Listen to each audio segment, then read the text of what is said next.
Denimani, how are you doing? Doing pretty good. How's it going? I'm doing great. It's so good to see you back here in the studio. I'm happy to be back. I love this space. Yeah, Yeah. it's groovy, man. That's where the magic happens. This is a conversation. In conversation, welcome to In Conversation, where creatives talk. We've known each other for quite some time, all the way back to those MCAT days, even to one of my proudest music videos. First time working with Effie on Try, and we had to hit up Denimani because he had the pieces and he had this vest, which we're gonna have to pop up to that vest. We're gonna have to show that vest. The vest that I wore in the music video made by Denimani. That was in 2020. Crazy. 2020. Yeah, it was in 2020. And I'm still really proud of that. And that vest too. I don't know where it is to this day. It's in the archives. In the archives. Yeah. This piece that I have on me right now. Oh, you got the bracelet. Yeah, oh, the word. bracelet. Okay, fire. Also from his collection. Fire. So to start off this conversation, Yeah. let's go back to 2020 and maybe even 2019 because that's kind of when it was happening. Let's go back to that version of Denimani and your style, your taste. Who was that person at that time? Ooh, that's a good question. I mean, damn, it's so hard even thinking of life before COVID at this point, right? What was life like for me at 2020? I think that was around the time where I just started like genuinely presenting myself to the community. I believe that's the year I did the residency at Sure Space. So I had a space in Dinkytown. It was like a storefront all to myself. I set up shop there, and it was like the first time the community had access to me on the back end. So, and that was around the time we met, right? So yeah, I guess like 2019, 2020 was just really when I was establishing a different level of connectivity with the community, and establishing what has now become a lot of genuine connections with people. Yeah. So, Yeah. yeah. And I think, correct me if I'm wrong, it was metaism. Still is. Still is. But that was like Yes. the introduction Yeah. to that world. Yeah. You were kind of early with the whole meta thing, by the way. Yeah. Yeah, they're not gonna give me my credit though. Zuck is not gonna give me my I'm credit. giving It's you your cool, credit though. right now. That's It's cool. cool. I appreciate it. Yeah, I mean, right, and that's such a valid thing to bring up, right? Because the whole concept of metism is, the philosophy of self. So around that time, I guess I was truly deciphering what it meant to me as a designer, what it looked like for myself as a designer, my genuine interest, and things that are just lead my dialogue moving forward. So yeah, I was figuring all that out around that time. So And speaking of your craft, how did you come to love designing and just being really just a craftsman? I want to call you like a craftsman when it comes to fashion and design. I appreciate that. How did that start for you? How did it start? I think there's different phases of the beginning, right? So first phase of just being a child growing up in the same home as my mother, she being a seamstress, it was always within my vicinity. So I guess that's like the foundational start. But at that point, I wasn't paying attention to it. You know what I mean? It was in the peripheral. And then another start would be when I started doing graphics for some garments with some friends, right? That was like the first time that I applied my craft to garment design. And then another start would be when I began to sew, when I bought a sewing machine from the thrift store. Went to my mother, asked her to teach me how to sew, and she taught me about making dresses for my younger sister.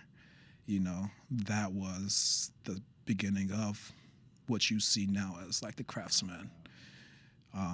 So yeah, I think life was just leading me or presenting what would be my genuine craft to me at different points in my life. So So is it fair to say like you grew up in a household that it was already by nature?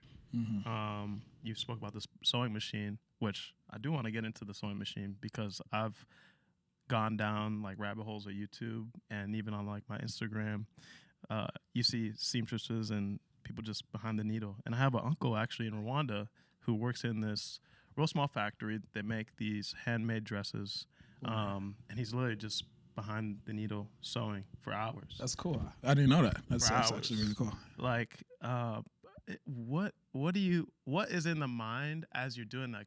Like, is it a very zen state? Are you like counting the amount of times that the needle is hitting down? Man. Yeah. What does that feel like? Dude, I wish I was that analytical where I'm counting the amount of stitches, but I promise you I'm not. I do approach it with precision in mind for sure. It's interesting actually, like while you're doing it, you do enter like like a trance, right? Like if you know what you're doing, you've done it 1,000 times, it becomes second nature. You are just sort of on autopilot, right? And it's funny. I tell people I get the same feeling while cooking, right? I don't know if maybe that's a way that people can relate to this. You in a space working with individual ingredients or components or whatever, and if you know what you're doing, you're just sort of, you're just vibing with it. You're just letting it come to you as you build whatever it is you're building. So yeah, that's how it is with me in the studio. It's an autopilot for sure. There's a lot of stress that comes to it, even though you may have done something 1,000 times. You just never account for certain things that may happen, So there are moments where that trance gets broken up, but you just catch yourself, get back into it. You gotta love it because you end up spending, hours and hours and hours into developing these things like your uncle does, right? Sewing dresses all day. But yeah, you establish a comfortable space, comfortable environment, and then you just sort of flow. Do you remember a first piece with that sewing machine that you got from Goodwill or whatever? Yeah. That you were like, oh, okay, this actually is pretty fire. What I just made. Like, do you remember that piece or that moment? Man, truthfully, I try to have that same appreciation for everything I make. Just because it's an investment, so you want to be proud of the things you make.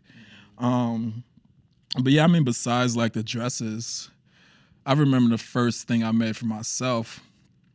It was, it's embarrassing to say now, but it was like this flower print pants, but within the flowers there were skulls in it, and I'm like, oh, this is edgy, right? Ooh, right. I'm about to mess up the game with these, And I still have them to this day. They're in archive. After finishing construction, I'm like, wow, like I actually just made my first pair of pants. Okay. And I did like a whole project with it. So you can, if anyone's watching, you can go to my YouTube channel and find a video of my friend Henry sitting down. He has glasses on. He has a headband that says merchandise. If you watch that video, you'll be able to see the pants. Wow. But yeah, just doing that gave me a sense of confidence that I can actually do it. I didn't have a guide. I didn't have patterns or whatever. I just created a set of pants that worked. And I'm like, wow, this is it. This is me now, continuously from this point forward. What I find really interesting about that too is you made that piece intentionally for yourself to wear. Yeah. And I think that's like a really important part about any creative outlet. Like if you're a film director, you're making a movie that you would love to watch. And yeah, hopefully other people love to watch it too. Musician, I make a song that, first off, I would love to listen and perform. and then hopefully other people gravitate towards that. So similar kind of concept with fashion and creating a pair of pants where, yeah, I want to put that shit on. That shit look right. You Sometimes you game. just want to put it on. Yeah, yeah. Okay. Yeah, I mean, truthfully, like majority of my wardrobe is just stuff that I just made, prototypes. You know what I mean? Just accumulated a bunch of prototypes over the years. So I can't truly remember the last thing I purchased for myself at this point. It's truly been. It's been that long. That's dope. It's a blessing and a curse. Yeah, blessing and curse. For right now, it's a blessing, but yeah. Okay, so you've called Minnesota home for quite some time. Were you living anywhere else before Minnesota? Not besides Ghana. I was born in Ghana, came here. Yeah. So it's been Minnesota. Okay. And then recently you're out in New York for several months. Yep. And we all know that as the mecca for literally everything. Yeah. Can you speak to us a bit about that transition and just maybe even more so just like grand level, the difference between creating and doing fashion here and what you were exposed to out there? Oh man. I mean, it's like looking at both David and Goliath at the same time, right? Like, wow. I mean, it's the market there it's crazy. And by market, I just mean everything that encapsulates, being a creative, living in New York. I mean, in Minnesota, it's very comfortable. It's cool, has a lot of creativity, but there isn't a pressure here, all right? Like, you don't feel pressure to do pretty much anything, really. There is a constant pressure. It's omnipresent. Every time you step out, and the pressure is just the pressure to live, to survive is very cutthroat. So, experiencing that kind of environment was truly both liberating and challenging at the same time. Liberating because when you're in it and you make it work, the saying, like, if you make it in New York, you can make it anywhere. Like, it's so true. Your body is different after that. So I felt as if, like, I just broke out of my shell. And then, like the creative industry there is a lot more established. There's a lot more going on with that. So, trying to work within that, redevelop my resources, develop a network, at the same time, establishing, just genuine stability, because I'm freshly, a fresh transplant. It really just put a bunch of fire within me. So, I mean, I feel as if everyone at some point, just experience what it's like working within an environment that develops the people who are top of your class, see what they're going through, what they're experiencing, and know the difference. You know what I mean? Yeah. Coming back from New York, like, I know the difference. It's like, I know what time I should be waking up. I know how I should dedicate myself to certain things. And I also know how to cut the fat, right? Like, 24 hours in Minnesota is not 24 hours in New York. 24 hours here, I'd say, is like 18 hours in New York, in the sense that majority of your time, or a good amount of your time, is taken up by commuting. So it's like you got to figure out how to fully maximize your time. So, while I'm over here and I got a few more hours, because I'm not commuting so much, or it's not taking so much of my day, it's like, okay, how can I fully maximize it here with this amount of time and feel like I'm not just wasting that? Yeah. You know what I mean? Yeah. It's really, I mean, the usage of time is really important. So, yeah, I mean, essentially, New York just rebirthed me, man. I feel like a new body. Yeah. Okay. New body need a new fit. Hey, You did and you did a pop-up out there during Fashion Week. I did my own fashion show. You did your own fashion show? Yeah, it was a fashion show, yeah. Congrats on that. Thank you. I appreciate think that's that. a milestone for anyone in that industry to be able to, like, everyone is doing some type of fashion show on during New York Fashion Week. I don't know if that took like a week or a month or what the timeline was to make that happen, but give us some insight to, what does it take to have a fashion show during New York Fashion Week? Man, it took more than I wanted to give. I'm gonna keep it a stack. No, like, so I moved there, and then Fashion Week is in like 2 months. So I'm figuring out, just establishing stability, living situation, finances, spots where I can actually genuinely go find an affordable meal that I don't feel bad eating, just establishing life, right? Yeah. And then at the same time, you start planning for this. And planning, always has some surprises. So, I'm finding the space, people to help me where I can even sew, where I can get my fabrics, all the materials, et cetera, et cetera. And I mean, it really, like, man, it was the biggest challenge I've ever took upon myself. So yeah, it was like, working, planning, and then like 2 weeks before the show is actually when I began designing. So it's like I literally spent a month and a half just establishing stability in the network and the resources. And then I got 2 weeks to actually make the garments. And it's just me. I'm in a co-working space. In Minnesota, I got a huge studio, all the space I could want. But in New York, I'm like, I'm sharing space with like 6 other people. And I have to design this entire collection. So spend a week designing, spend a week sewing.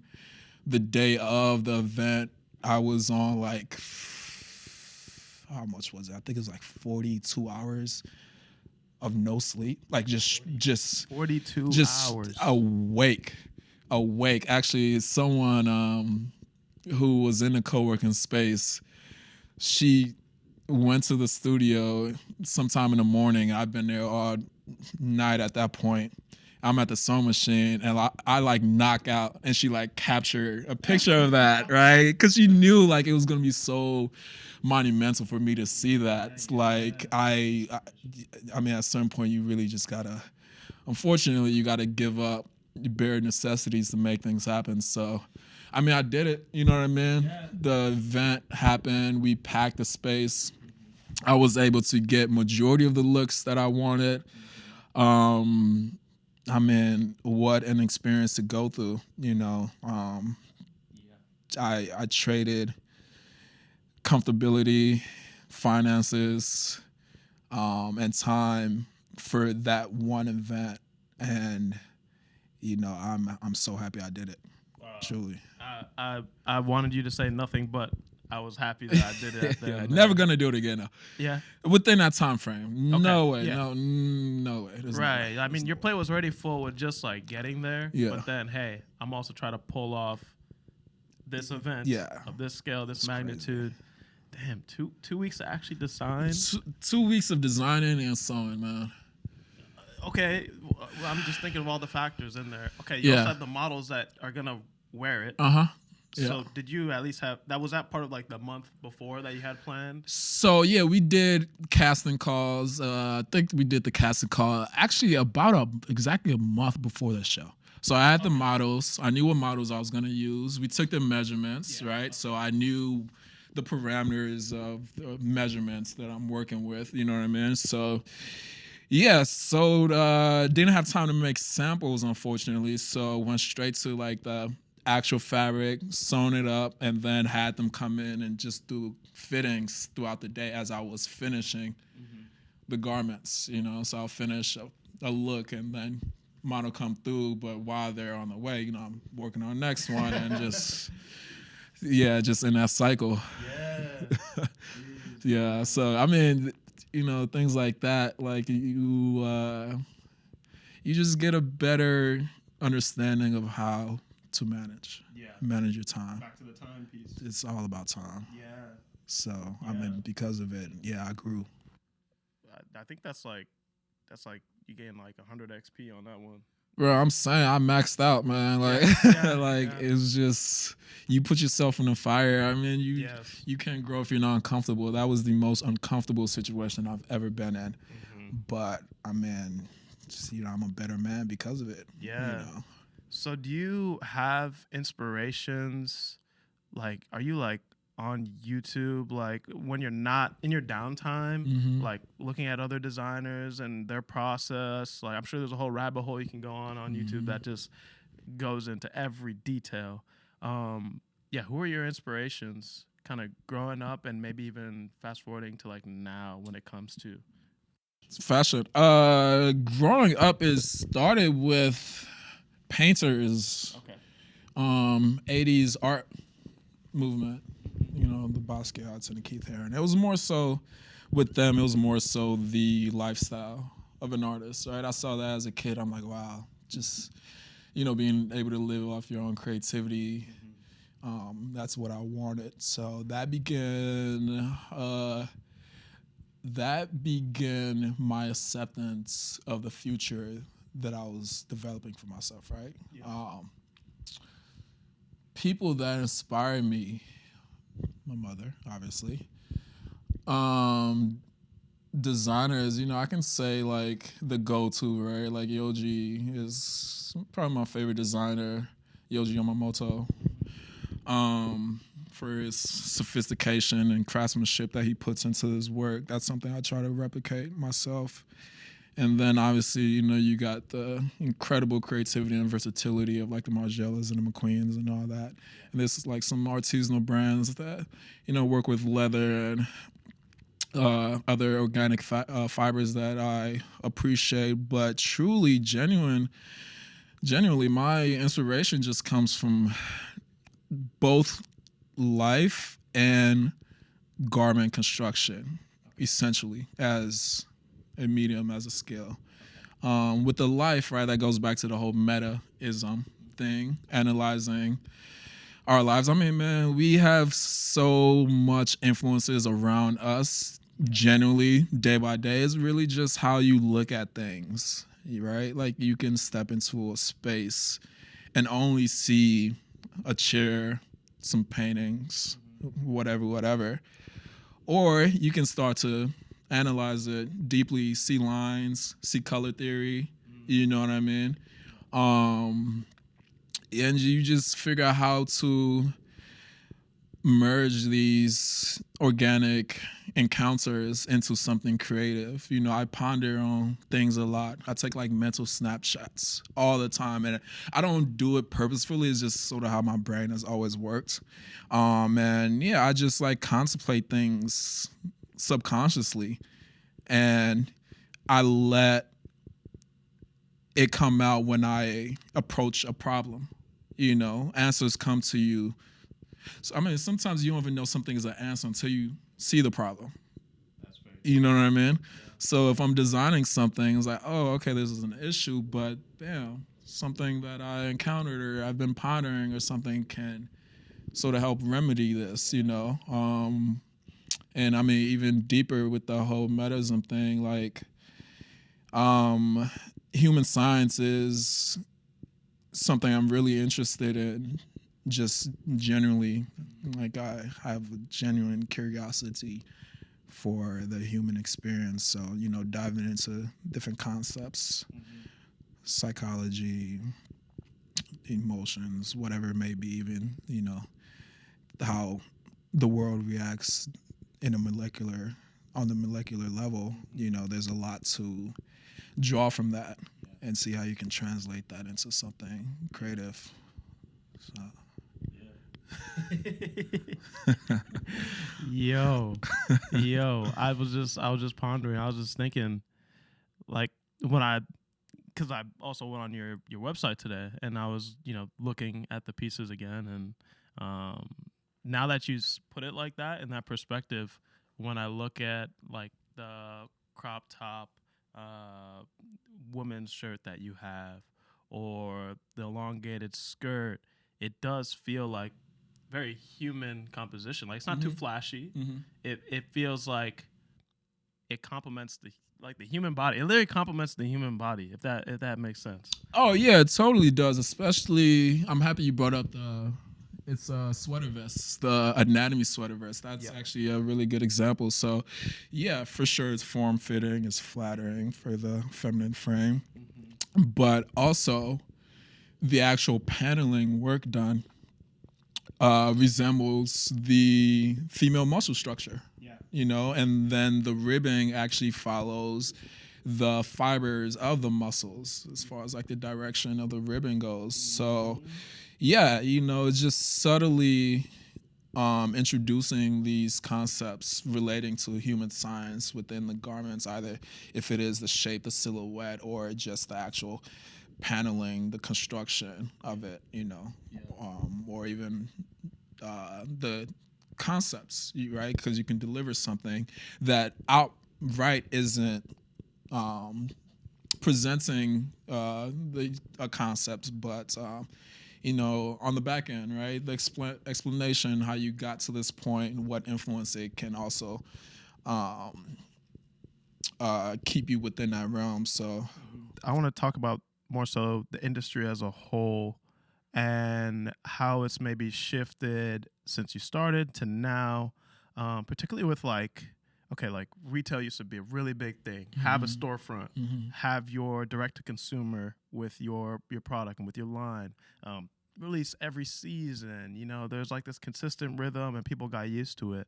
Where now some of the brands that I love, they'll do like drops. You know, you only get the password at this time, and you can access it. With you, I've been to your pop-ups, like the Hazel and Rose, have an installation at Martin Patrick. And then you have a beautiful website as well for those that aren't able to, you know, make it to those physical events and spaces to also buy your pieces. So yeah, how have you seen this industry shift, and how have you kind of maneuvered within it too in that respect? Yeah. So there's definitely been a lot of changes, right? Especially post COVID. A lot of small shops, small producers have now put matters into their own hands with e-commerce. That, I mean, at this day and time, I won't say it's a necessity, but it's like, it's very important, right? Have the e-commerce set up. You know, majority of shopping now is done online. You know, people like convenience. That's one thing COVID brought, is necessity for convenience. All right, don't feel like you gotta leave your home to get what you want. So, you know, there's been adjustments in that. There's definitely still a place for the wholesalers and the retail, because you still want your customers to be able to interact with your products. You can't be everywhere, but what you can do is establish a wholesaler where you aren't. You know what I mean? So that's very much still of importance. Yeah, I mean, you know, just how I have adjusted is understanding that adjustment and making the necessary changes to, you know, find what works within working digitally, selling digitally, and physically. You have to do both. Yeah. So understanding the market we're in post-COVID and figuring out how you can properly talk to your target demographic within the physical and the digital space is, you know, pretty much I think what every brand is doing now. You know, like you saw, I believe it was Balenciaga did the AI runway show or something like that. You know, merging digital with the physical in a sense. So, you know, people are finding like nuances to doing these things. And yeah, I mean, it's very interesting, right? Because as time goes on, tools that come within the digital world, I mean, there's just newer things happening every day, and capturing what works and capitalizing it. Keeping your eyes and ears open to the new technology that's coming. If you do want to make that a part of your thing, but yeah, it's just a bunch of newness that we're all adjusting to. Yeah, it's something that, do you consciously think of like as you're making it, or is that more so you'll get to that when it's time to actually release, like after the samples, after the prototyping, that's when you start to think about that whole next step of this process? So now more so, because now I have a team on the back end, and we're now trying to plan everything, right? Like planning is everything. That's something I learned in New York. So even before the actual product is made or even material is purchased, we are talking about what the product is, what it'll look like, and how we're gonna deliver it to the people. Yeah. We're just really planning all stages of that before anything moves forward. It's totally important. You as a business, right? And I've been working towards making that transition from an art project to a business. Yeah. As a business, you can't always move within the unknown. You have to have an established plan. So that's how we're approaching it. Yeah, that's amazing to hear. Anyone on your team that you'd like to highlight at this moment? Oh yeah, I mean, shout outs Tyretta, shout outs Tsunami. We're small team right now. That's like admin, marketing and operation manager. So shout outs to the team, helping me become a better leader, a better businessman. I've learned so much working with other people. Oh man, it's literally like, if you talked to me last year, like if I saw myself last year and I was able to have a conversation, I'd be like, bro, you literally know nothing. It's like, little do you know, bro, there's just so much you have to figure out and bring in. Like, I think it's Tyretta. She's been telling me to take off the artist hat and put on the business hat, right? And I've been doing that a lot lately. Or even understanding how to merge the two, right? Like, I actually read a book recently called Design as Art by Bruno Minari. And that book talks about how to sort of merge the two, as being a creative as well as being a professional. I took a lot of notes from that. So that's really like the journey I've been on the past few months, is understanding how to be a creative businessman in a sense. Mm-hmm. So yeah, plan everything. Design is planning. Remember that quote, design is planning. Design is planning. You spoke about collaboration. I think collaboration is so key. So key. There's only so much you can do by yourself. And if you try to do it all by yourself, you're going to burn out. You are going to lose sleep. Your hair is going to turn gray. Thankfully, none of us in this room has that happened to yet. But that's because we're open to collaboration and partnerships. Let's talk about collaboration. You've worked with Hazel and Rose, Martin Patrick. Is that something I'm going to answer this for myself. This is something that is really important to you. But I think it's also, as a creative, something you kind of grow to being comfortable with, because there's trust that comes with collaboration, and that isn't formed with one conversation. That's formed over time. So take us through your journey in terms of being open to collaboration and partnerships. Oh, yeah, absolutely. I'm very particular about collaborating, to be honest. I understand that there has to be chemistry, there has to be purpose and reasoning behind, collaborating. Because, yeah, it's a effort. There's a lot of effort that goes into it. Yes, it helps to be working with other people, but it still requires a certain level of energy, finances, whatever it may be. So, yeah, I've always just been very, very particular about my collaborations. But I do love when it happens. And we are, always on the lookout for the next collaboration that is actually, it makes sense for us. But yeah, I mean, I've grown through it, being like doing the Hazel and Rose and the Martin Patrick. Like, I learned so much through those projects. And yeah, you need that experience, really. I think a collaboration that I truly enjoyed, though, was I collaborated with Epimonia and the Minneapolis Institute of Art, the museum. Yes. And I was tasked to develop an installation that helped portray the refugee experience. So I came up with these 5 elements that just further helps tell the story of what it may look like being a refugee. Mm-hmm. My family, we are refugees from Liberia, so that's where the connection came from.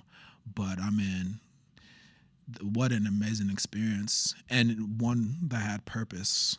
Yeah. With it, which was the biggest thing. I'm doing a project that is larger than myself. Mm-hmm. That was just fantastic. And was that an opportunity? Because I was fortunate enough to go to the event, and yeah, I remember. We're gonna pop up some pictures from that event, but the lifeguards, right? The life jackets, I should say. Was that an opportunity that you created for yourself, or did they kind of approach you? How did that? So,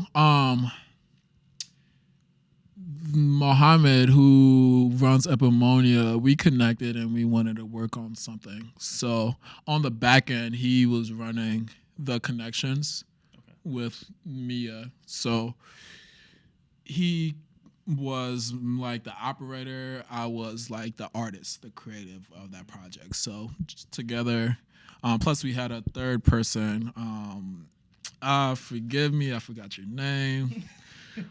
I recently just saw you too, and I feel so bad. I'm so sorry. I'm caught off guard. If I would have time, I would have remembered your name. But yeah, so it was us 3, and we, it was just working with them. We pitched an idea to them. They liked it, and then we just moved from there. Yeah. And I feel like everyone showed out. Everyone pulled up. It was love that night. It was right as soon as you walk. If you ever been to the Mia, it was right as soon as you walk in, and it was. I think you also had a visual, a movie film. Yeah. Oh, what was it called? Purple Sea. I forgot the director. Yes, what what an amazing film. Mm-hmm. That basically was an artist. She was, I believe, she was in Syria. And she was with some migrants. They were leaving, I believe, Syria on a boat, and the boat capsized. But she had a waterproof camera on her wrist. So when it started to capsize, she hit record and just documented the entire process from them falling into the water to them being picked up. Yeah. And how powerful is that, right? Imagine just being out into the sea, this large body of water, nothing but life jacket on, just hoping you get saved. There's just some experiences in life that we hope we never experience, but it's genuine. The fact is genuine that people do go through these things, so we need to be aware. So yeah, I was happy we was able to reach the director, and they allowed us to present the film. So yeah, that was an element. Another element was Epimonia. They used life jackets worn by refugees. So he had a stockpile of them. So we hung a bunch of them up in a fisherman's net. I'm sure you guys can understand that visual. Another one is we reached out to a bunch of people within our community, a bunch of refugees and migrants within our community, had them tell their story, as well as display an artifact that represents that experience, which I personally love because I was able to tell my family story. My father was one of the persons who we chose to tell the story. So we dived into a little bit of my Liberian side's history as refugees. And yeah, we was able to, like, we presented my grandmother's lapa is what we call it, is a Liberian fabric. So yeah, I mean, it was like, yo, from Liberia to Mia, it's so interesting seeing how things sort of manifest. Yeah, that's 3 elements. 4th element was I constructed physical structures. So I made human forms, and we put them in a boat that was actually used during a refugee situation. And yeah, they were wearing the vest, the life jackets as well. So that was more like a spot on representation of what it will look like. Like, yeah, just being out in the water, you and a handful of people. There's not a lot of space on this boat, this raft, or whatever it may be, and you're just grasping on a life. Yeah. So yeah, that was really cool. I really enjoyed developing that. And what was the 5th? I can't remember the 5th. I think maybe it was, I think we designed, you know what, let me not. I forgot the 5th. Yeah. But amazing experience, nevertheless. I mean, I appreciate any art that has multiple layers to it. And especially when you're bringing in your family element too, bro. That's something that, like, the whole family can be proud of. Exactly. And really be in that moment. Yeah. How has your family been? Because you're also, a son of African parents. You are African descent. I mean, I think there's probably a little bit more appreciation for the garment makers and the musicians and the actors and actresses, because it's something very tangible. And everyone, you don't go a day without wearing garments. How have they kind of seen you and appreciated you going about being who you are, Denimani? Oh man, Was it tough at first, man? Was it tough at first, or always fans? I don't think they're fans now, low key. No, I won't say that. No, they. So I mean, I've always pursued my creativity, right? Like, I put that at the forefront of everything I've done since I was a kid. So my parents have known that I've wanted to be an artist. I want to be an artist. So, at this point, they just understand this is me, and they respect that. I'm sure they want me to have something a little bit more. What's the word I'm looking for? You know what I mean. You know what I mean. African parents, they, put a degree behind it, put some, foundation behind it, something. Exactly, right? Like, they see the talent, especially my mother. My dad, he's just like, shit, live your life. But my mother, her being a seamstress, she understands what's going on. Yeah. So, like, she understands what I'm doing. Yeah, I mean, they just generally just want me to be happy, and I appreciate them for that. They're not putting pressure on me to be who I'm not, which, I know is not common, right, as African immigrants. So I'm appreciative of them. Yeah, man, this has been wonderful. This has been wonderful. I've enjoyed myself. I only really got one more question, and I think this one is something for people that are tuning into this and want to see what you've been doing and able to accomplish, and are just, they like the end result and, like, what it comes with, but, like, need clarity with, like, all the steps in between to get to that. Because any success that you see, especially in today's age, it might seem like it happened overnight. That New York Fashion Week show that you did, overnight, right? But there's many, many 10,000 hours, years that go into it. So if you just had to, like, maybe give one piece of advice, and if you want to go off on a tangent, you totally can. But what's one piece of advice you would give to someone that's in that position, that idolizes and wants that for themselves, but doesn't yet know all the steps that it takes to get there. Yeah, I mean, it's okay to not know. It really is a journey. It's a process. And the thing about fashion, garment construction, design, sometimes it's a lifelong thing. You know, my favorite designers are 80 plus years old. You know what I mean? Some of them didn't start designing till the 30s, you know?